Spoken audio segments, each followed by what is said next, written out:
Well, good evening, Cleveland, on this March 17th. It's St. Patty's Day. Aaron gave raw. Welcome to the Gay Night, the voice of Northeast Ohio's gay and lesbian community. It is the intent of this show to provide programming that represents the diversity of our gay and lesbian community and reveal the deep cultural and historical contributions that for too long have gone unrecognized.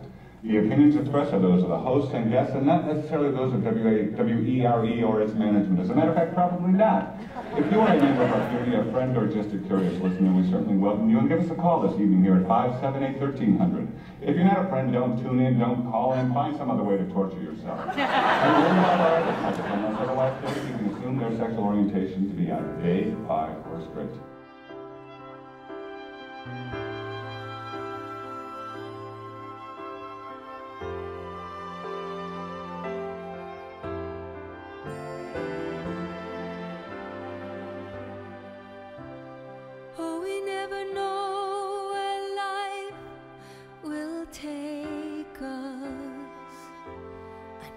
Just a ride on the wheel, and we never know when death will shake us, and we wonder how it will feel. So goodbye, my friend. No, I'll never see you again, but the time together through all the years will take away these tears. It's okay now. Goodbye, my friend.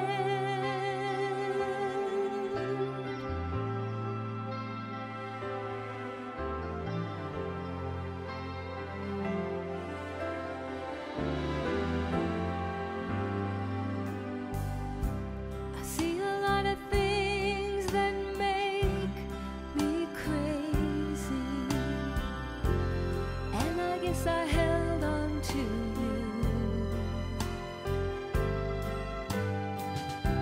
You could have run away and left, well maybe, but it wasn't time and we both knew.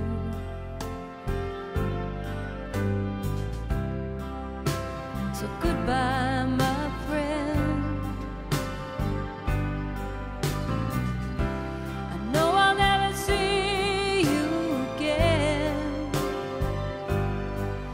But the love you gave me through all the years will take away these tears. I'm okay now.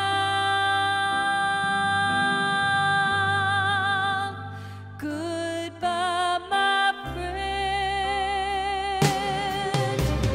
Life's so fragile and love so pure. We can't hold on, but we try. We watch how disappears, and we never know why. But I'm okay now.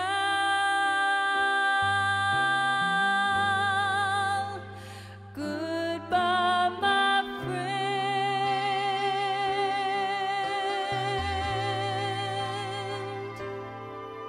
You can go now.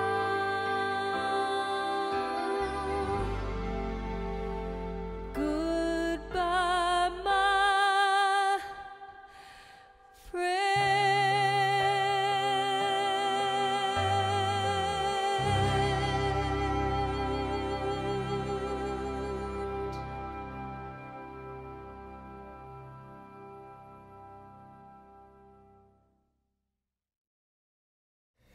So, you know, Buck passed away on the same day of Aretha's funeral, although I think it was 3 or 4 days, so he passed on one of those days. And when I think of Aretha, I think of her signature song, Respect. And now I'm not comparing Buck's life to hers, since of course that wouldn't be fair to her. But there is a parallel in the terms of the ability of a person to impact the lives of pretty much everyone they come into contact with. Aretha, of course, impacted hundreds of millions. but Buck certainly impacted hundreds and probably thousands. And what a gift it is to be able to make such a difference in the world. So the first theme of Buck's life is respect. As many of you know, and some of you are just learning, Buck fought his whole life for the right of LGBT people to be respected as human beings. He didn't argue that we're worthy of respect because we're like everybody else, which in the most fundamental ways we are. Instead, he fought for the right to be different. Flamboyant, loud, quiet, happy, angry, sad, whatever. The right to be who we are without guilt and shame and without apology. He stood up for people when they were under attack or at risk, people with HIV and AIDS, transgendered people, people of color, foreigners and natives alike. It didn't matter. If he saw injustice, he got angry, but more importantly, he got involved. He took action and he made a difference. The next theme is courage. In a few moments, we'll hear a little more about his fight for equality and his work for the governor as the gay health consultant during the beginning and the peak years of the HIV/AIDS crisis. But what you need to understand is how much courage it took for him in that era to be out and open about who he was. He got death threats on a regular basis on his answering machine. Remember those? He was attacked in the press by politicians, most notably a former governor running for office. When he was on the radio, somebody purchased a large billboard on the near west side attacking him. And when we moved into our house here in the city in 1991, right in this neighborhood, he planted a rainbow flag in front without apology or second thought. Our neighbors called us faggots. Our house was egged repeatedly. We had rocks thrown through the window. Somebody even set fire to the Halloween decorations in our front yard. It didn't matter. That flag never came down. Then there was his compassion. To say Buck had a big heart would be an understatement. He was the guy who would rescue animals on the street. But more importantly, he had boundless compassion for people, especially people in need. Gil Kudrin and Lois Hall will talk about Buck's work during the 80s and 90s to comfort and lift up people affected by HIV/AIDS. I could go on and on about the multitude of people he encountered and impacted during that time frame. Most importantly, he went to small towns all over Ohio to reach out to the people that were isolated and shunned because of their sexuality and their disease. He gave them hope, he made them laugh, he helped them connect with others, he helped them survive. The last theme is humor. Buck was known for his ability to make light of almost any situation. His wit was sharp and quick, although sometimes it could be a little R-rated. We are at a movie theater, so this could be a little R-rated. I'm not sure. I should probably say that.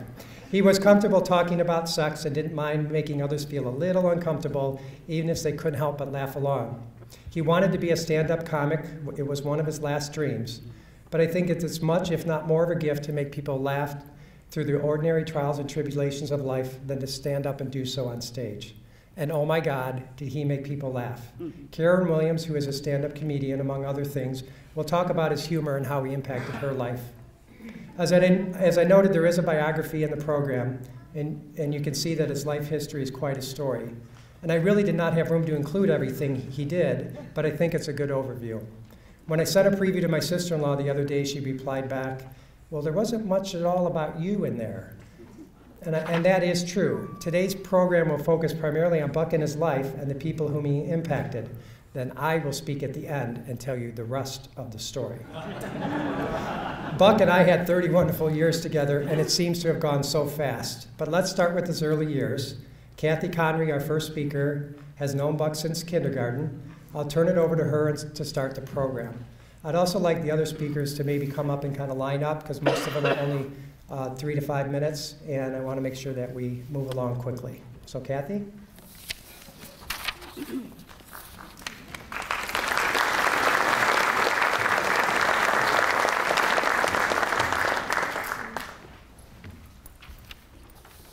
Thank you, Michael.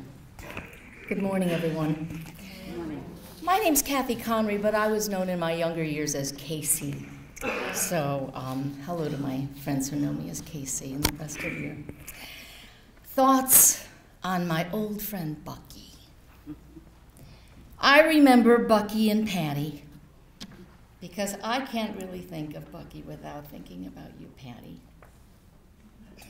You were over there. Okay. Patty and Bucky were the very first best friends that I ever had in my early school days at McKinley Elementary School. Although I feel blessed to still have many close friends from my school days, and several of you are here this afternoon, so I know we are really connecting to a long period of time with Buck here this afternoon, this morning. And I'm so blessed to do that, but Patty and Bucky will always be remembered as my very first best friends. I remember one day after school, possibly now at Horace Mann Junior High School, at the Harris's home. And if I remember all this correctly, they lived next door to the school, and we'd often go to their house to hang out, or whatever we called that kind of socializing in that day. And Bucky and I decided that we should write a song together. He was always very musical, and I was starting to think about my future in the musical theater. And so, and I'd sung in this choir at St. Peter's Church with my siblings. And, well, anyway, so we were working on this song, and somehow we came up with this tune and this lyric that we would continue to sing every time we got together for almost the next 7 decades. We will. We will. And that happened in Puerto Vallarta. It happened in Provincetown. It happened at the Cabin. And of course at Bridge Street, right around the corner.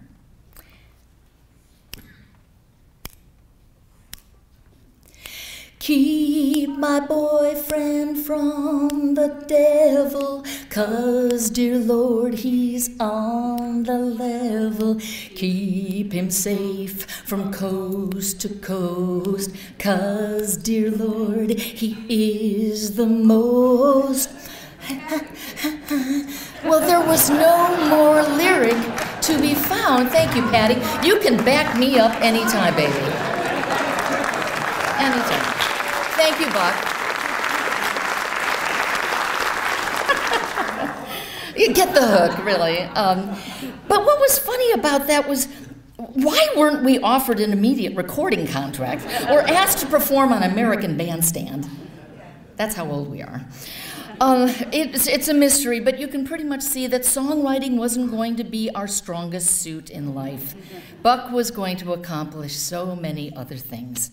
However, saying and having sung that, I will say that at the time I was probably thinking of whoever was going to be my boyfriend and who that was going to be. But Buck was oddly almost clairvoyant in his creating the lyric that seems uncannily appropriate for the love of his life and his future husband, Michael. Buck couldn't have found or described you better or more accurately. Coast to coast, Puerto Vallarta, P-Town, Ohio City, the Cabin, on the level, the most. A perfect partner. I know that because where I live in New York City, when the legal system opened up to allow gays to be married there, Bucky and Michael were coming to New York to share some time there, and I offered them my apartment so that they could spend their honeymoon in my bed. It's still smoking. I should have been so lucky.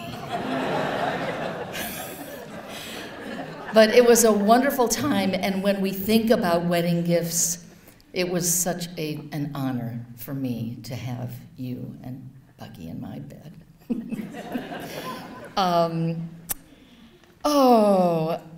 It was the best wedding gift I've ever given anyone. So the last time I was with Buck was with Johanna, who isn't here today except in very keen spirit. And we took a long weekend to visit them while Buck was recuperating from the lung transplant. It was so fun to go around Provincetown pretending we were double dating. Well, it made me laugh, but everyone thought Johanna and I were lovers. And so, which was, no problem there. But why did you put us in the back of the pickup truck? But we had a lot of fun there. And it was so fun to think about the double dating. And oh gosh, I'm losing my notes, sorry. We played that up pretty well in the spirit of the long history that we've all had together, and we've always enjoyed that, so I thank you for those memories. Buck was one of the craftiest, and I mean that in the most complimentary sense of that word, cleverest and most fully alive people that I think I've ever known. And every home that he ever entered, as most of you know, was turned into a magical place and unique to every location that you lived and played. From my point of view, all through his life, Buck came to terms with every situation that he faced in his life with courage, humor, and honesty, even up to his very last venture out with friends just a couple of weeks ago. He might have tested a few opinions along the way, but he was a one-of-a-kind man, and I admire the life that he created for himself and lived for the last 70 years. I have a feeling he's putting a new spin on a few places in the next world, even now. I think I'll just click my heels together and say, there's no place like home. There's no place like home. And there's never been a person like Buck Harris.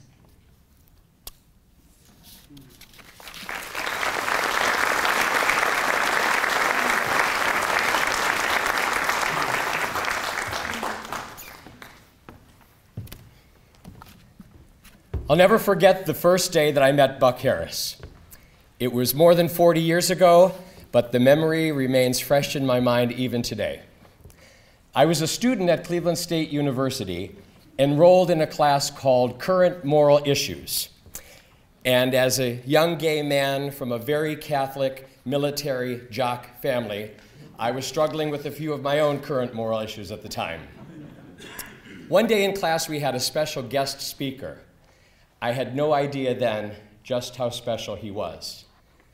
The topic that day was homosexuality, and into the room walked this smiling, handsome, healthy, happy man who proceeded to walk in front of the class and introduce himself by saying, "Hello, I am a red-blooded, all-American, card-carrying queer." It was, of course, Buck Harris. His words of inspiration that day stayed with me for a long time and helped me through many of the twists and turns of my own struggle to accept my identity and to learn to celebrate, not deny who I am. I thanked him then, and I remain grateful to him today. Over the years, our paths crossed many times. Buck and I worked together to secure funding and to develop education programs during some of the worst days of the AIDS pandemic while it was devastating our circle of friends. We supported political progressives and pushed for acceptance and equality, not just for the gay community, but for all people. And of course, as my friend, he would occasionally make it to the big house for the Christmas party. He was a force of nature, and he had an impact on the lives of countless people over the years. I was lucky enough to be one of those, and fortunate enough that it came at such a crucial time in my own development. Please believe me when I tell you that the words he spoke in that classroom that day meant more than the words I'm speaking today could ever convey to you. He was one of a kind and will certainly be missed. I know that we're all sad today that we didn't get to keep Buck with us here longer, but in closing, I would ask you to instead focus on how lucky we were to have had him at all.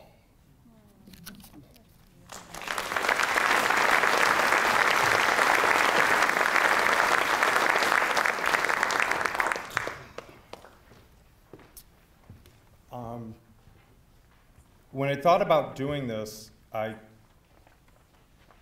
tried to find my first sentences, and the first thing that came to my head was, we all know we're living through extraordinary times.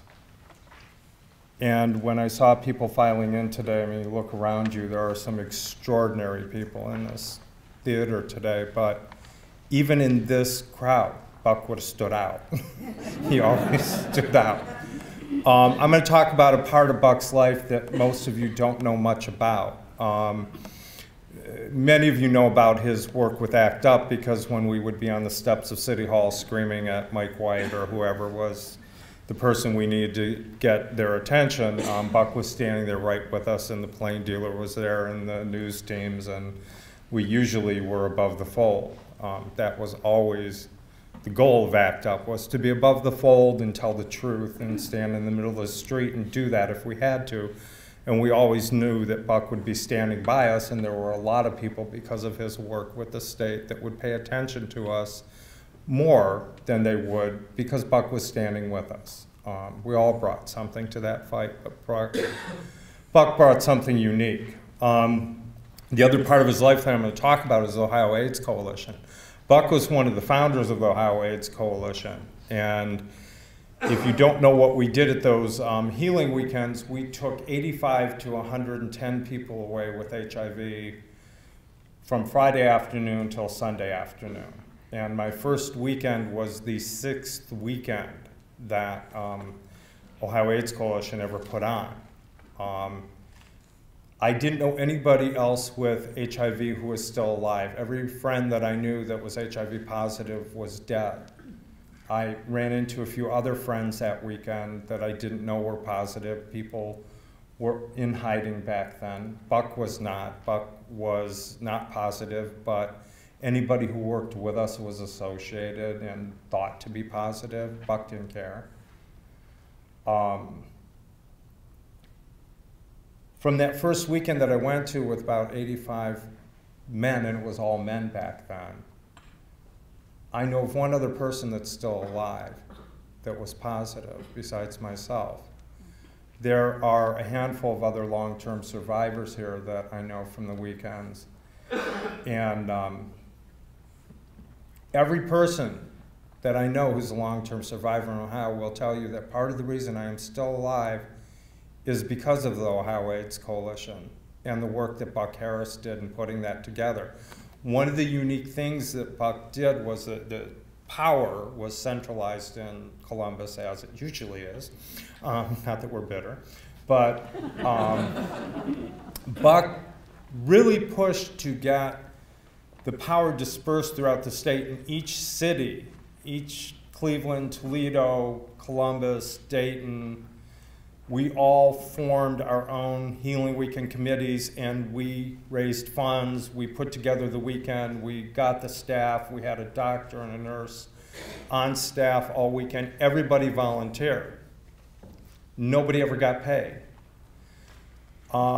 We did these every 3 months for years and years and years. We didn't have any paid staff until we did our 36th weekend.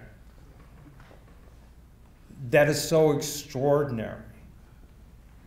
And Buck was always put in charge of kind of the happy parts of the weekend. But I'm going to tell you about a quick story about what happened to us as the Cleveland Committee. And it will give you some idea of the amount of grief that Buck had to carry around with him constantly.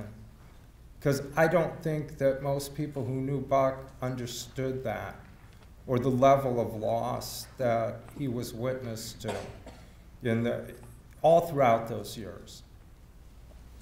At one point, I was the co-chair of the Cleveland Committee, which he had started.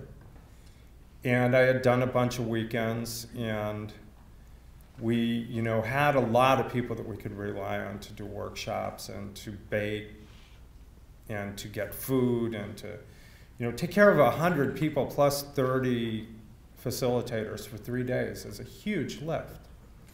So we had an office in Columbus, and there were volunteers there that would staff the phone. I get a call from a Hispanic guy that we knew. His name was Jose, and Jose says, "Honey, I gotta ask you a favor. It's not your turn to do the healing weekend, but all 6 of those girls in Toledo died in 4 weeks. It's really taxing their organizational skills." We had a month and a half to put together a healing weekend. We got it done. Nobody ever noticed outside of the people that planned it. Buck was one of the first people that I called. I was at 27 healing weekends. I think Buck far outstretched me. He was probably at 35, 40 healing weekends. And Buck's vision of dispersing the power throughout the state held us till the money showed up. And then they started re-centralizing power in Columbus and taking it away from the hands of the people who were actually affected by this. And I think Buck knew that was a very bad idea. Ohio AIDS Coalition doesn't exist anymore. Buck was a visionary, and there are hundreds of people, thousands of people with AIDS who were given a better hope because of those weekends. And there are all of us long-term survivors that would tell you, Buck helped save our life. That's why I'm here today.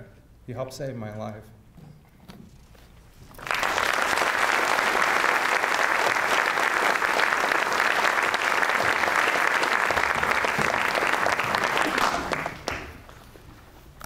In addition to my technical issues, I had a few issues with the program. So one of the speakers could not be here today. Her name is Lois Hall, and she worked for the Ohio Department of Health. So she worked very closely with Buck, and she was instrumental in his appointment and selection for his position with the governor. So I'm going to read in her stead what she wrote to share with this group. So Buck Harris, where to begin? So much has probably already been said, but so much more that could be said. His life was larger than life, in any aspect one considers. You all know that from your own relationships with Buck. I was asked to talk a bit about Buck's groundbreaking, ground-shaking work with the Ohio Department of Health during the early, terrifying, uncharted days of what would become the AIDS epidemic. I wish I could be here to tell you these things in person, but unfortunately I'm not able to be there. So Michael has agreed to read these words on my behalf and on behalf of all of us around the state who got to know Buck through those years. When the mysterious gay-related immune disorder grid first came on the scene in 1981, the public health community was ill-prepared to jump into the fray. We could do disease investigations, we could do data, we could develop policy, but few, if any of us, knew much about the priority population that was being affected by this disease. Gay wasn't even really a familiar word in many of our ranks, let alone knowing much about the behaviors, risk factors, or even emotions behind what being gay was all about. And it was certainly a lightning rod topic among politicians, religious types, and others. I need to mention Dr. Tom Halpin, who was the state's public health epidemiologist, responsible for forming an approach to managing the investigations, epidemiology, and prevention of this new mysterious disease. For those of you who know him, a wonderfully kind, bright, compassionate Catholic physician, this was going to be a challenge. To do what needed to be done for the public health, all the public, even our gay citizens, Dr. Halpin was the one who needed to thread the needle with the gay community and others who were railing about this gay plague. Dr. Halpin decided that the best way to address this epidemic, we needed someone who knew the population most at risk, someone who was gay. This was not certainly a typical question on any job description, nor a requirement for employment in any other setting. You can't screen for it on a civil service application. So Tom decided to create a contract position and to clearly title it Gay Health Consultant. How we got that contract through the system would be another story. Suffice it to say, the position got through, was posted and advertised, and we wondered if anyone would take the risk on us to apply. As I recall, a small group of us interviewed 3 candidates, and actually Buck was not the one that most of the group selected. But, as you all know, there's just something about Buck that made him stand out. So a couple of us really advocated that Buck be the one selected, and thankfully we succeeded. Buck was selected as Ohio's, and perhaps the nation's, first openly gay health consultant. He helped advise regarding the formation of the Ohio AIDS Advisory Committee membership, helping us identify people from various profession and community-based organizations to help advise the ODH program and to formulate policy, or sometimes to prevent others' policies from being implemented. Remember, some wanted quarantine, confinement of entire groups of people. Ohio never did that. Some wanted to be tested, some wanted testing to be by name with partner notification as other sexually transmitted diseases. Ohio didn't do that.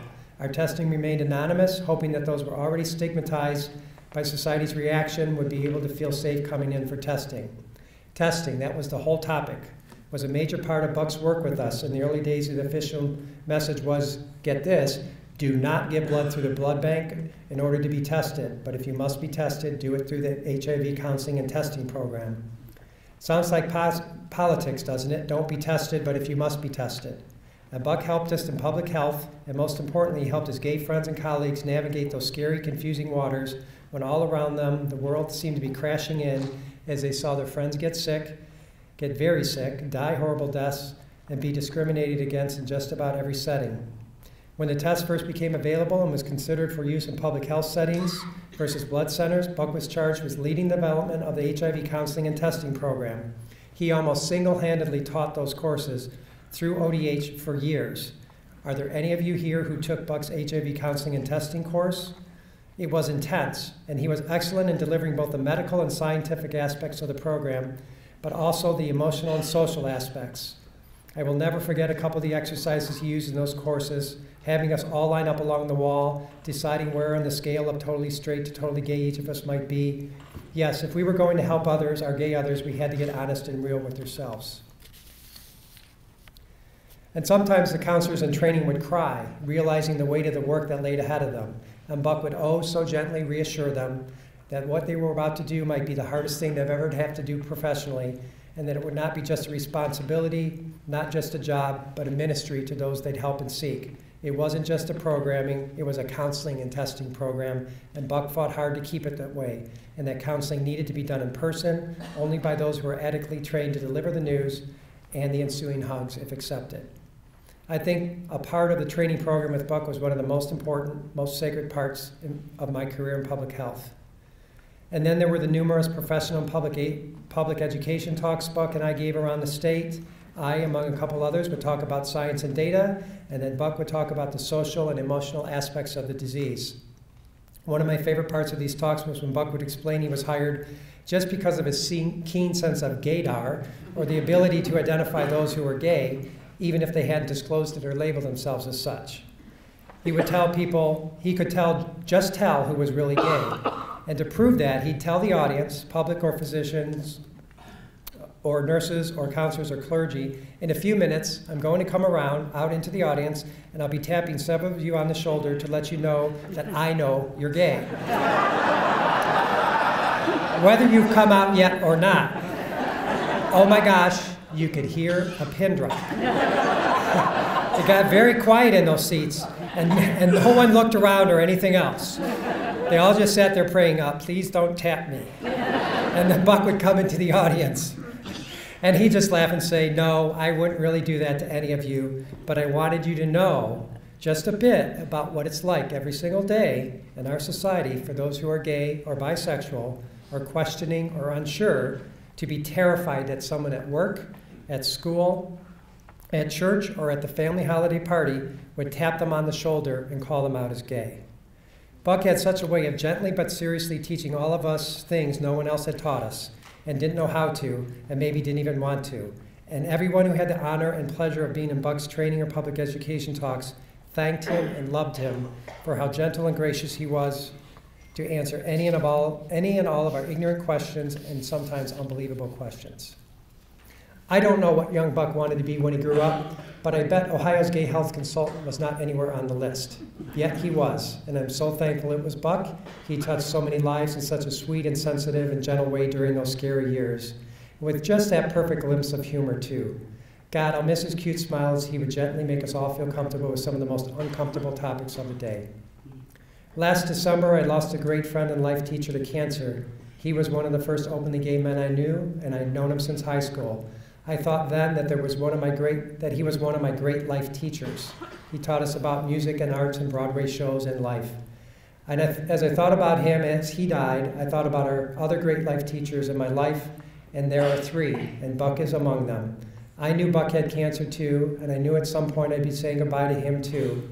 Buck taught me about people, dignity, respect, social justice, advocacy, perseverance, creativity, and compassion, and even for somewhat ignorant straight people. And he did it with just the right amount of humor, just when needed. My third life teacher is currently also traveling his cancer journey, And so yes, someday I suppose I'll have to say goodbye to him too.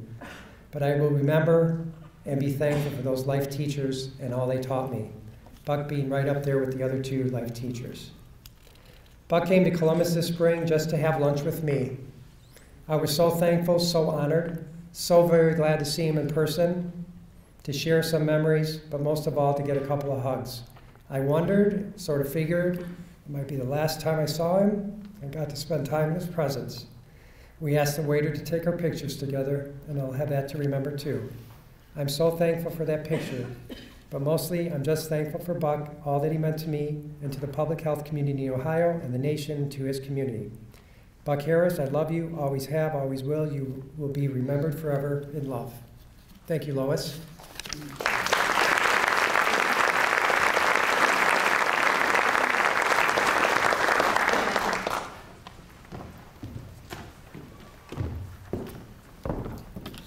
Good morning. Good morning. All right. I'm John Farina, and this is Sherry Morabito, and we were the other voices on the air, along with Todd Stewart, with Buck, when we did the Gay 90s with Buck Harris for 6.5 years. What is it? Well, You're going to play music? I'm going to play the music. We didn't rehearse this at all.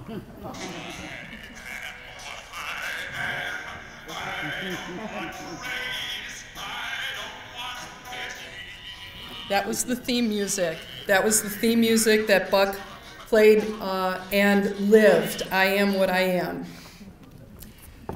If you don't know, the Gay 90s with Buck Harris was the first commercially produced LGBT radio program in the country. Yes, let's applaud that.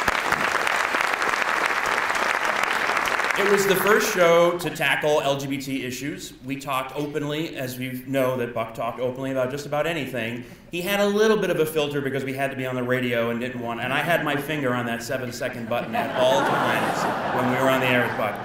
But we were the first radio show to publicly talk about things like HIV/AIDS on the radio, to talk about and with transgender people on the radio. You want me to keep going? Okay. Can't stop you. You know, as you... I was giving you an opening. All right. As we learned throughout the years that we did the show, we were a lifeline for people. Sherry and I and Todd and Buck, we'd all be out and about at different points, and you'd meet people who said, I heard you on the radio. And they'd say, thank you for being there, because what Buck created was something that wasn't available in the days pre-internet, right? And we sound old, right? Pre-internet. I'm sure there was a Gay People's Chronicle that you could pick up, but you still had to be physically seen picking it up at a library or a store. The Gay 90s, you could sit and listen in the peace of your own home, privately, maybe with your headphones on. In fact, I have to tell a quick story about how I came about the Gay 90s. I read about this program that I wanted to listen to, and this is how I got involved in the show. I couldn't get the AM station to come in on my radio at home. So I drove to Edgewater Park. And I was there to listen to the radio. Yes, I really was.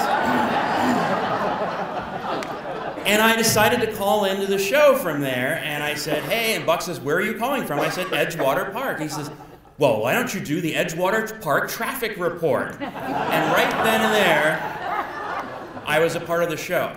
A couple weeks later, Buck outed me at work by coming in with all of this paraphernalia about the show to say, I want you to advertise on my show.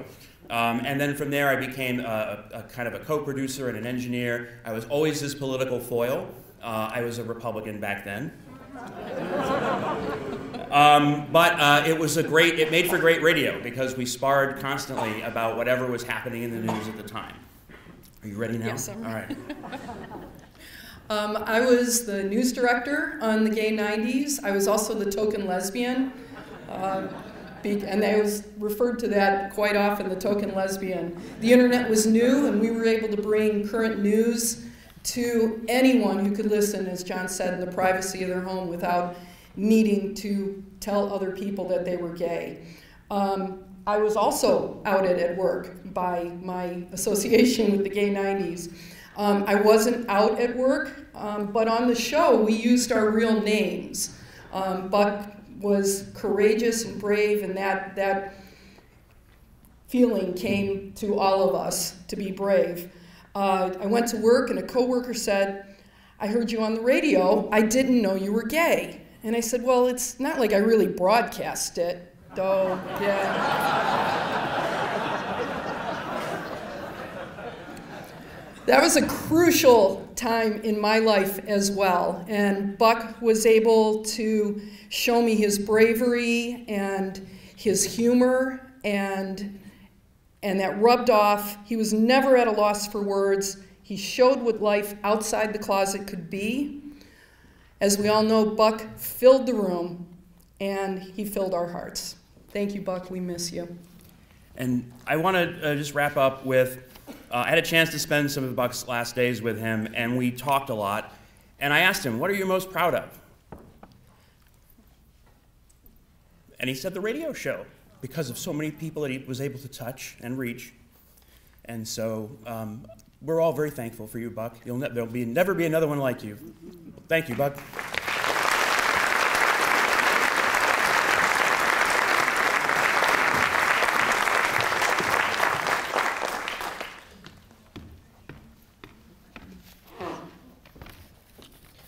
Well, good morning. I met Buck 30 years ago when I began attending meetings of Alcoholics Anonymous. Buck had gotten sober a few years earlier, and Buck became my sponsor, and he helped me tremendously with his love and support like he helped so many other people. We both lived in this neighborhood and got to know each other better through our work in improving this community. Buck and Michael had purchased a home just 2 blocks from here on Franklin Boulevard. And in driving around the neighborhood, Buck asked me about this fire-damaged, burned-out house on Bridge Avenue. And I told him that the city of Cleveland planned to demolish it. It was too far gone. Well, Buck got this crazy idea to buy the house and restore it to its former grandeur. I thought he was nuts, because the only thing left in the house was the woodwork and the staircase.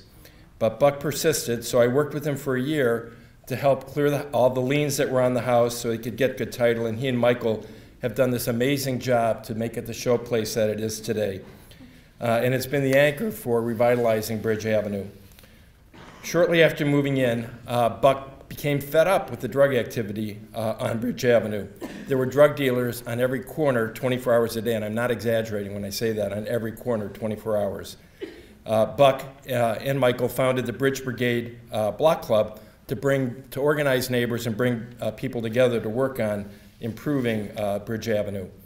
The Bridge Brigade had drug marches up and down Bridge Avenue. They put posters on telephone poles. They called out these mini-mart owners who were allowing drug activity to happen on their property, and I love that picture that's in the lobby of Buck with one of the storefront owners. The Bridge Brigade started the first CB radio patrol in the city. And I thought this was another one of Buck's crazy ideas. How could ordinary residents stop drug dealers when the police weren't successful? But we patrolled the streets 3 or 4 cars at a time with 2 people in a car. Buck invited the police into his home to meet with residents. This was really a model for community-based policing, residents doing our part, working with the police. And 2 years after the patrol started, in 1994, the Attorney General for Ohio, Lee Fisher, boarded up 15 houses in one night. And this really was launched the transformation of Bridge Avenue, making it what it is today, one of the hot spots for investment in Cleveland. And earlier this summer, for example, a house sold for $450,000 right around the corner from Buck and Michael's home. That was unthinkable 30 years ago in the midst of rampant drug dealing. And of course, Buck brought his amazing sense of humor and entertained us to help make our patrols fun. I remember on one patrol hearing Buck crackling over the radio, "Fashion crime in progress. Did you see that guy wearing plaid pants and a check shirt? He ought to be arrested."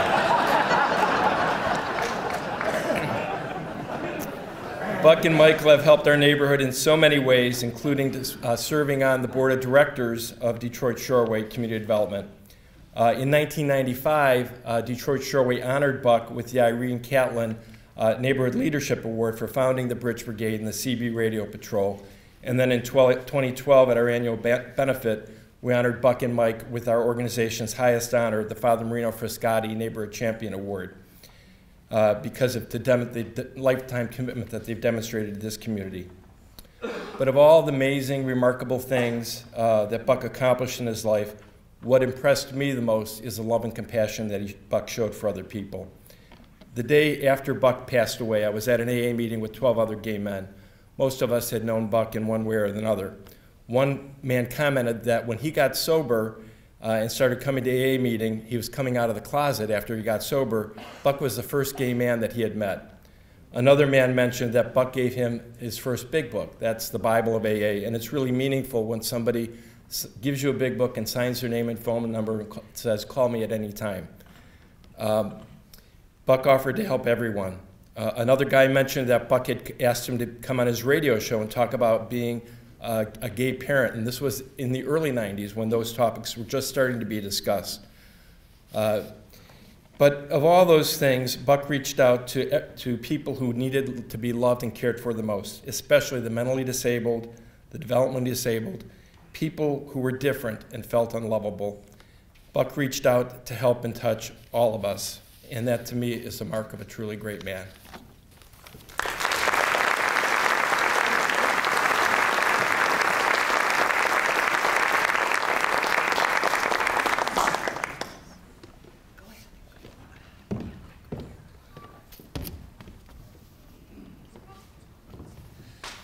All right, well, good morning. My name is Kerry McCormick, and I have the privilege of serving on Cleveland City Council, representing downtown and the Near West Side.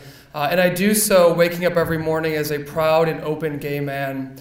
There is not a single morning that I wake up where it is lost on me that because of people like Buck, who planted that pride flag in their front yard, that is why I'm able to do what I do, and that is why I'm able to serve as an openly gay man. And that's something that, you know, I think about and respect every single day. What is so special to me looking around this room is not only the people here that knew Buck and that Buck touched in so many different ways, but the future thousands of generations of young people, of young queer people, that his work will continue to touch for decades and decades to come. You know that you lived a life very well lived, when the work that you do is going to continue to ripple for years and years and years to come. So Buck, on a personal level, and for so many other LGBT people, Q people in Cleveland and beyond, we owe so much debt and gratitude to you, and that is something that I think about every single day when I wake up and do my job. So on behalf of all of the city of Cleveland and Cleveland City Council, we want to present a resolution of condolence and to mark in the official record of the city of Cleveland, honoring Buck in his life and Michael. So we have this here for you today, and this is going to be in the permanent record of the city of Cleveland. So, thank you.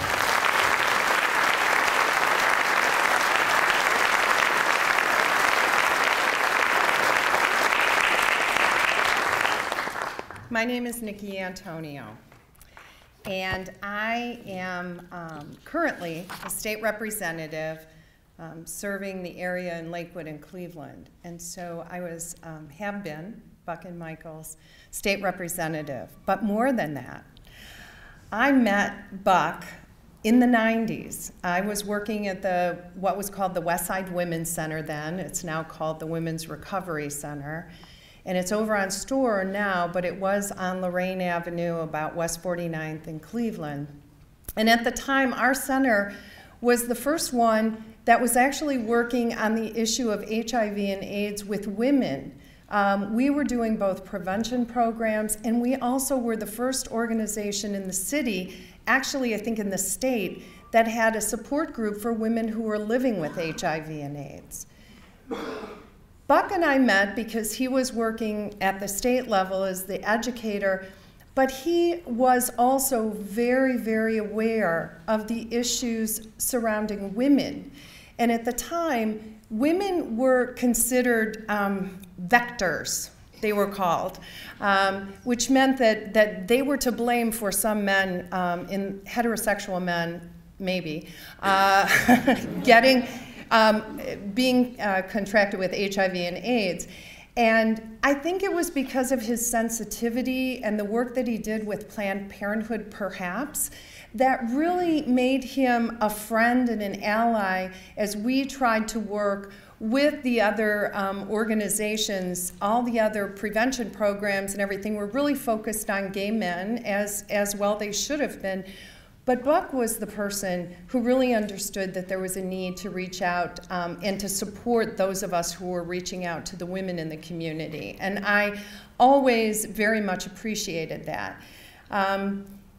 He was always ahead of his time, don't we know? I actually expected everyone to be in feather boas, perhaps, today. At least I expected Carrie to be wearing one. I, however, as the lesbian legislator, put my very stylish rainbow scarf on because we do think about what we wear. And Michael, I appreciate that because as a political couple, Michael and Buck, when Buck ran for city council, I can appreciate the fact that the first thought always was what was Buck going to wear, and the second thought was what was Michael going to wear, because Jean and I go through that. And she'll ask me, what do I need to wear when we're going to something? But without Buck running in 2001 for city council, and I loved the article in the Chronicle, the Gay People's Chronicle then, I looked it up, and they said when he ran, he had once been dubbed the Dorothy Fulltime of gay Cleveland. Young people, ask your parents what that means. I thought that was just wonderful. But those of us from the LGBT community know, and especially those of us who have openly run, as Carrie and I have, and quite a few others right now, or gone on to be elected and serve, you know, we stand on the shoulders of people like Buck Harris, who was involved in the community and unapologetically gay. In fact, he was deliriously proud and never wanted to sit on the sidelines. We know that. But when he saw work that needed to be done and make our community thrive in the world, he got involved. And I think the best thing, the best dedication we can give to Buck Harris and his wonderful life is to WWBD. Think often about what would Buck do. And then tone it down. And then tone it down. Okay. Just a little. But keep it fabulous. And keep it dedicated, and when you see something that needs to be changed and you think about somebody needs to do something about that, think about Buck and then be that somebody to make a change, because that's what Buck did his entire life, and that's the legacy that he leaves to us.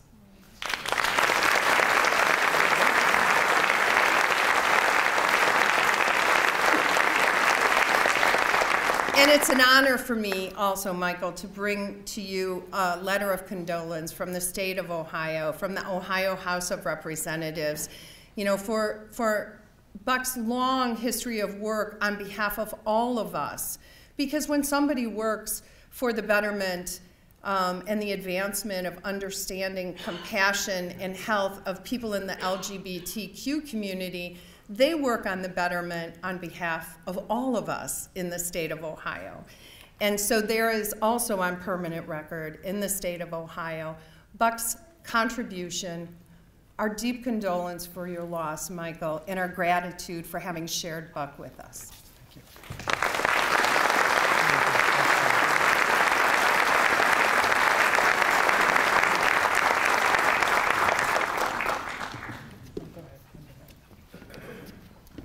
We're in the home stretch, I promise. So, we got my brother John and Buck's twin sister Patty.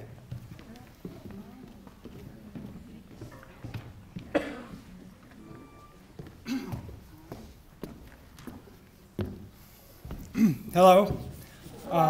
Can you hear me? Yeah. It's been bothering me to push that mic up. My name is John O'Connor, I'm Mike's brother, and I've been elected among the other 5 siblings to speak. And Buck he said he never saw me at an event that I didn't speak, so I would not want to let him down today. So. But, and these are my notes. It's just a tissue, just in case. This might be the crying portion of the event. But so Buck, on a personal level, he championed a lot of causes for the community and other people. And I think he thought, if I could do it, you could do it. And he gave you hope. And as it was just said, you know, take a piece of Buck with you when you're out there. We can't all be like Buck, but we can be passionate. And we have a lot of good qualities, and he wanted us to always use our best qualities. And we weren't going to be perfect at it, but we should do it. And so if you could take that with you today, and when you're a little nervous about something or uncomfortable about something, just think deep down, what would Buck do? And hopefully that'll help you through. Just a little history. I've only known Buck for 30 years, and the first time I met him was he came home on Thanksgiving with my brother Mike, and it was Michael's friend from bowling. And he just lost his wife from cancer, and Mike was trying to console him. I had some friends over that day, and when they left, they said, I don't know if he's his bowling buddy or not. And Buck could not help himself. Buck was Buck. And I admire the fact you talk about Mike and Buck was fast on the move, and Michael was slow it down, Buck. And so they were a good match. And shortly after that, Michael came out, and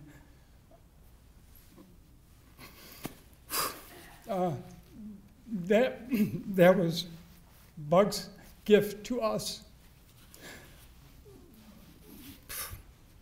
I got one tissue.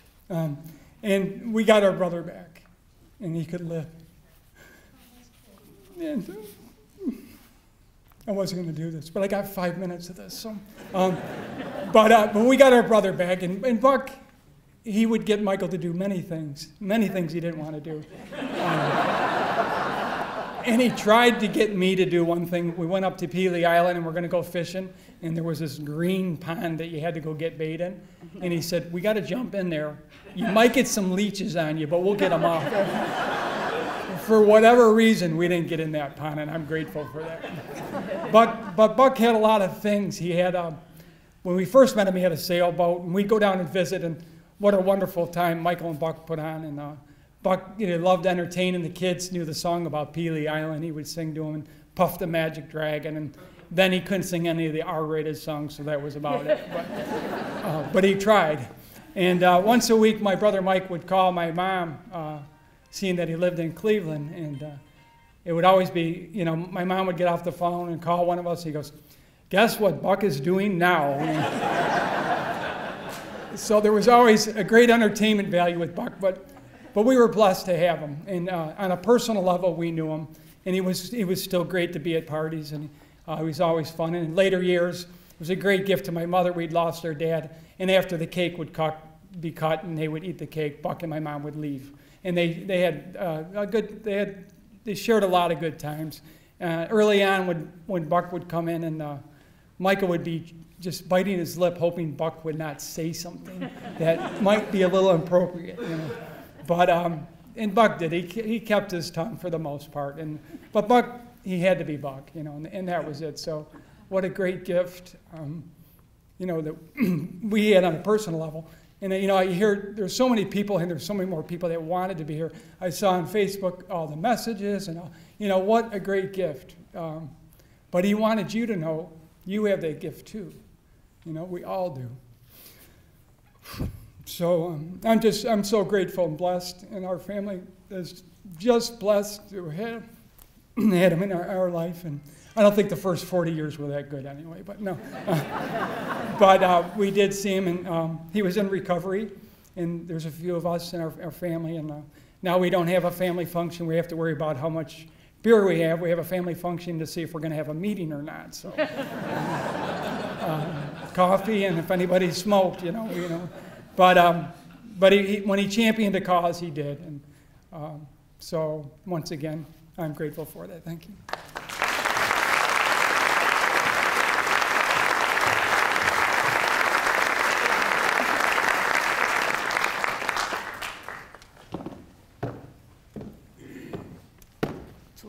It's a lot harder to walk up those stairs in heels. Okay. If anybody needs them. You'll notice that I'm a little colorful today. If you... Move the mic over a little bit towards you. Did you guys hear me okay? Yeah. Okay. You'll notice I'm a little colorful today, and that's because it was Buck's tradition to always wear to a funeral what he knew the person who died would have liked. And so Buck and I had gone to a thrift store, and Bucky came out with this crazy dress and said, "You have to try this on." And I did, and I thought, oh, okay. I haven't worn it since, but Buck?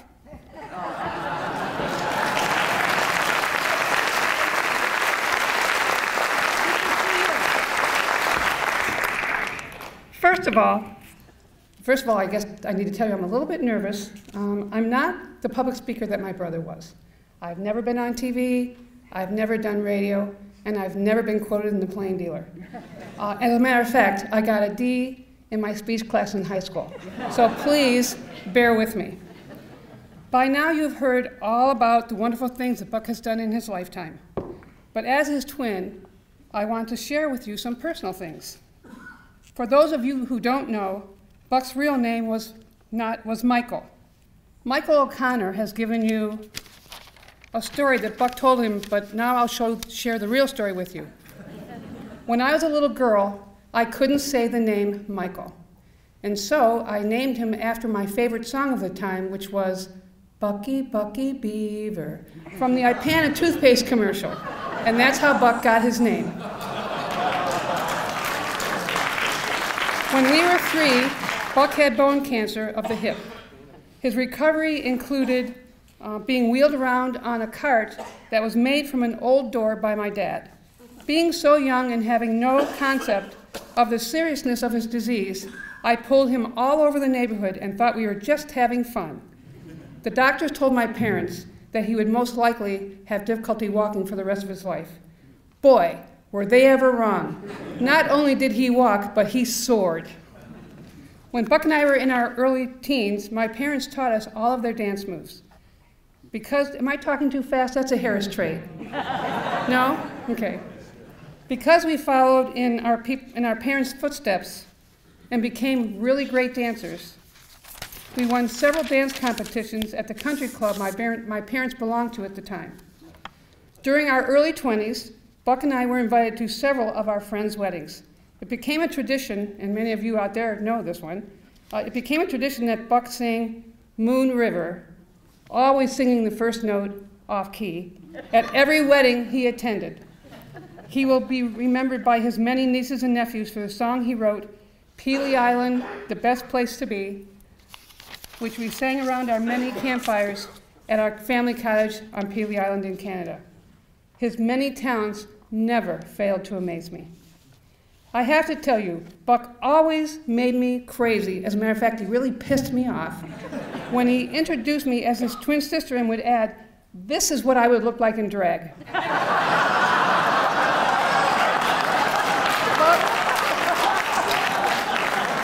Buck, you should be so lucky.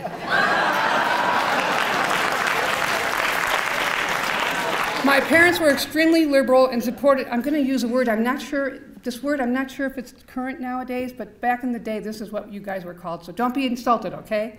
My parents were extremely liberal and supported Bucky 100%. However, I can recall one occasion when my parents and I went to a fundraiser to support gay rights.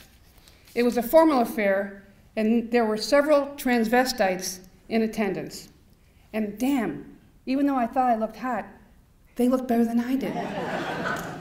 I digress. Anyway, my dad had to go to the bathroom and walked into the first floor men's room of the Statler Hotel. When he looked around and saw transvestites at the urinals, he realized he wasn't quite that liberal and found his way to the unoccupied men's room on the 5th floor.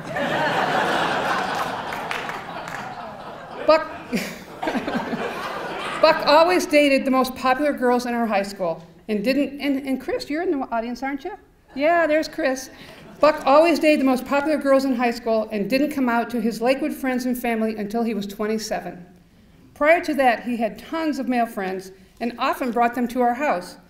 I sure wish I'd known then that he was gay, because even though I'd never had a particularly difficult time attracting dates, when these good-looking guys came around, I'd be standing on my head and they would barely notice I was alive. Buck, you have no idea what this could have done to my self-esteem had you not introduced me to handsome Bob Brent, my husband of 49 years. And by the way, thanks, Buck, for being the best man at our wedding. Oh, yeah, and of course, gracing us with your rendition of Moon River. On a serious note, Buck had done many important things and impacted many people. But as far as my family is concerned, the greatest thing he did for us was to bring Michael O'Connor into our lives. Love you, Michael. Michael, we can't thank you enough. Excuse me, guys. Thank you, Michael, we can't thank you enough for the support, love, and compassion you've given to Buck over 30 years together. Damn it. And God knows it must have been a whirlwind. You're a wonderful person, and we love you very much. Goodbye, my dear brother. I'll miss you more than words can say. I love you, bro. Sorry.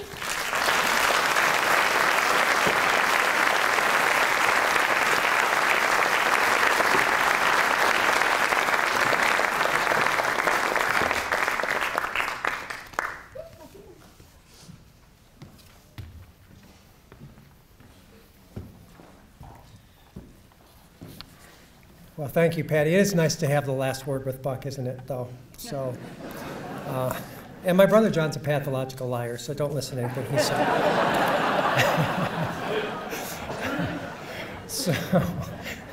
So I'd like to, as I said earlier, I will tell you the rest of the story. So what was it like to live with Buck Harris? First, I'm going to read a passage from a book.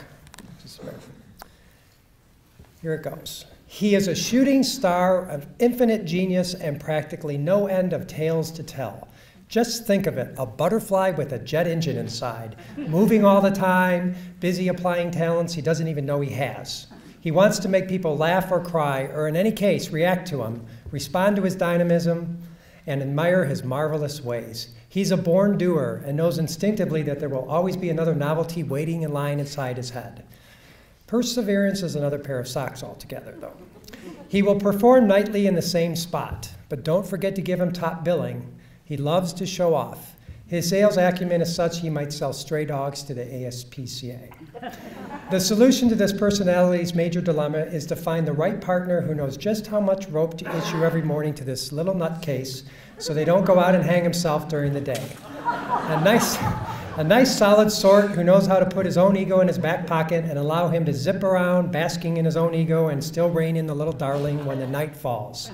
This person is a handful and a half, but worth it.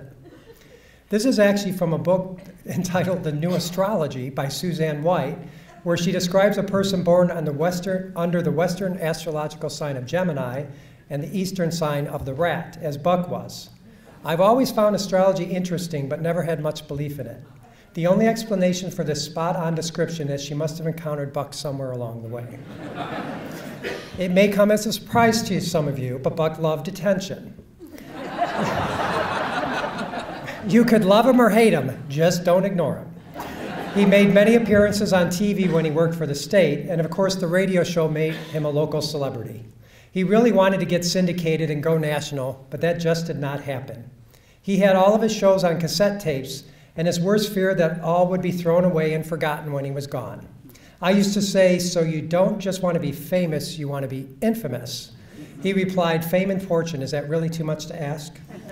Fortunately, Cleveland State agreed to digitize his shows and archive them along with other memorabilia in a special Buck Harris collection.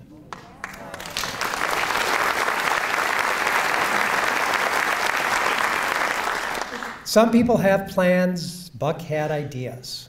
Big ideas, more ideas than there was time for. I never knew what his next obsession would be or what he would get into. Some days I felt like Ricky Ricardo, wondering what I would encounter when I got home. What crazy scheme would he have come up with? What trouble would he have gotten into? Life was never dull for sure.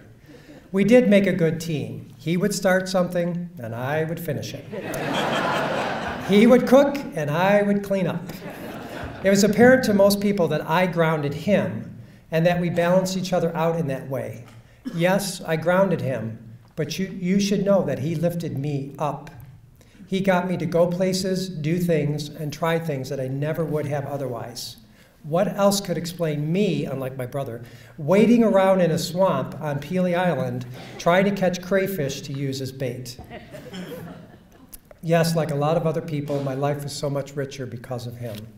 And Buck was truly fearless. He would talk to anyone about anything, and I often said he makes new friends every day. He's the only person I know who could strike up a conversation with a jogger. This individual who was the minister at the Franklin Circle Church at that time ran by our house while Buck was outside and commented on the yard. Well, that's all it took to make a new friend. He met our cleaning lady in line at the grocery store. After spending 4 summers in Provincetown, he knew so many people you'd thought he'd grown up there. The list goes on and on. I think if you were to look up the word extrovert in the dictionary, you'd see his picture right next to it. Buck loved the outdoors and fishing. His family had a cottage on Pelee Island for many years, and when we first started seeing each other, we'd go up there several times each summer for long weekends. We sailed, sunbathed, used the catamaran, kayaked, and I even fished. Or at least I sat in the boat with a rod and reel, hoping that no fish would come along and ruin my relaxing afternoon. He, on the other hand, loved it. He fished in Provincetown, in Puerto Vallarta, and our cabin at Leesville Lake. That's where he caught his 42-inch muskie, the one that did not get away. Buck was also competitive. He got that from his father. He played to win. When I beat him at cards, Mexican dominoes, or a board game, he would get upset, and I would just laugh, since I play for fun. It was a good balance. He was also rebellious, curious, passionate, compassionate, impatient, funny, and quick-witted. He had a way of making almost everything fun. Just this last winter in Puerto Vallarta, he was teaching English as a second language to a group of young people. There were 3 groups of students, each with a teacher. And at one point, one of the other instructors, hearing Buck's group laughing hysterically, asked, "What is so funny?" Well, it turns out the lesson for the day was body parts. No more needs to be said about how Buck had fun with that one. And there are so many other stories I could tell.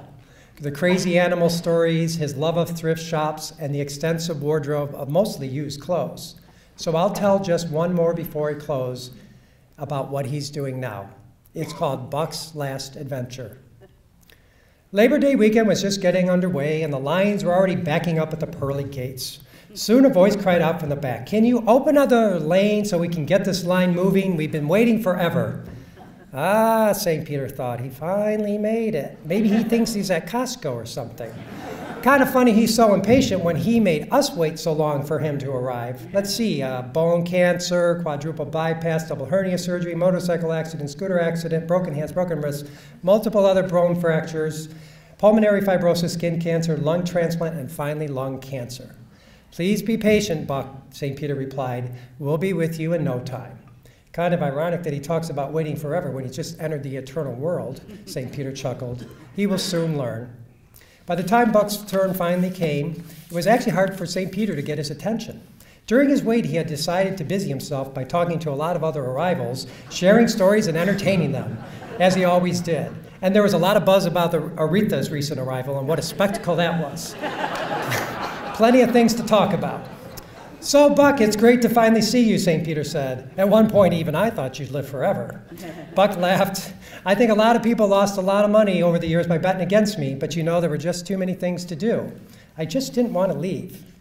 "Well, Buck," St. Peter replied, "I think you'll find a lot of things to keep you busy here. You can go fishing, play tennis, play bridge, strum your guitar, maybe work on that stand-up comedy routine you've always talked about doing.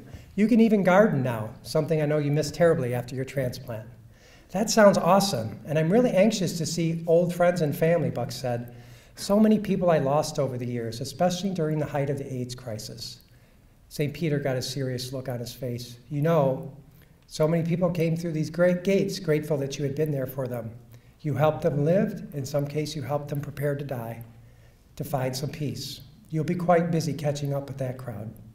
Buck smiled. That work was so rewarding, yet so taxing. And I met so many wonderful people, many of whom are still alive today. St. Peter quickly interjected, and you are one of the reasons they survived. Buck continued, I'm going to miss all my friends. I really didn't get a chance to say goodbye to everyone. Of course, I worry about Michael and Patty and all my family and other friends. St. Peter said with a smile, come on now, Buck. You said goodbye to people 3 or 4 times in the past 5 years. Some of them are actually getting farewell fatigue. You have to realize that a lot of people die suddenly and never get a chance to say goodbye to anyone. So in that way, you were blessed. They'll be okay. You've given them a lot of memories and stories to tell. You've changed a lot of people's lives for the better. Trust me, you won't soon be forgotten. Buck smiled. I guess you are right. So I better get busy here. So much to do and so many people to see. I only have one question, if you don't mind. Anything at all, St. Peter replied. After all, this is heaven. Can you show me where that big file room is at? Buck asked. What do you mean? St. Peter was perplexed. You know, where they keep all that cloud storage stuff. It must be huge.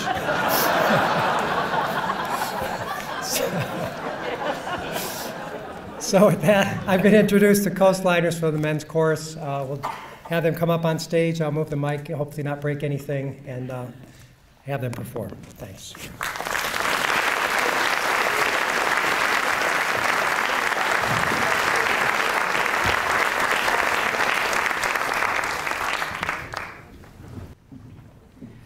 I should say, this song is a song we've performed a number of times over the years.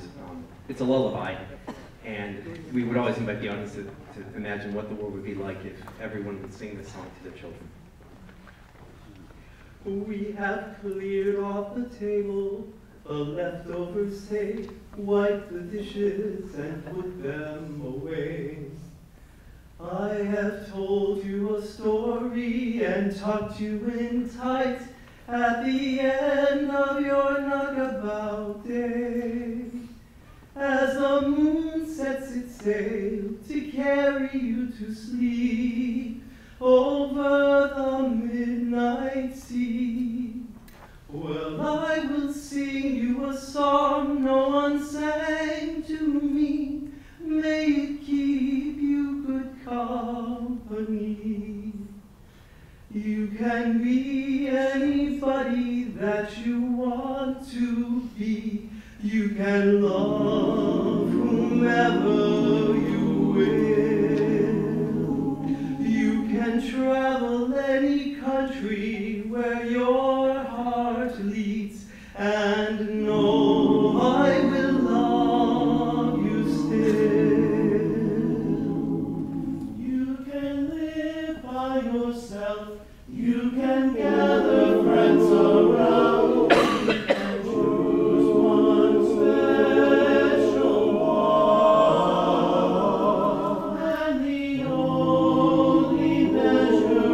Yours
That was always my favorite song from the chorus concerts. Buck and I went there quite a bit over the years.